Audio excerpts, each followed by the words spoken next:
pera na nabigyan ko sa'yo, yun yung sunod mo, ha? Usap na lang tayo mamaya, nakakaya dito sa kausap ko eh. Tawagan na lang kita ulit. Lilia! Mamaya na lang tayo mag-usap, ha? Sige, bye. Ferdinand, bakit? Nakita ko si Lilian, yung asawa ko. Ha? Oo. Sigurado ka ba siya yun? Oo. Sigurado ka ba? Oo, sigurado ko. Baka naman nagkakamali ka lang. Sigurado ko. Lilian?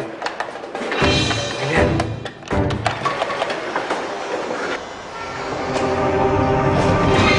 Lilian? Kilala mo ba siya?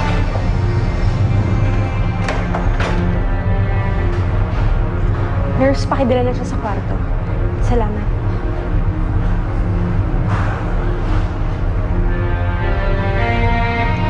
Akala ko si Lilian eh. Baka kasi sa pagod lang yan, saka sa problema niyo sa bahay. Siguro nga, Trina. Lalong-lalo na yung problema ko sa anak ko. Mahahanap mo din siguro yung asawa mo. Salamat.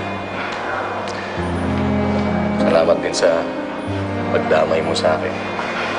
Walang problema.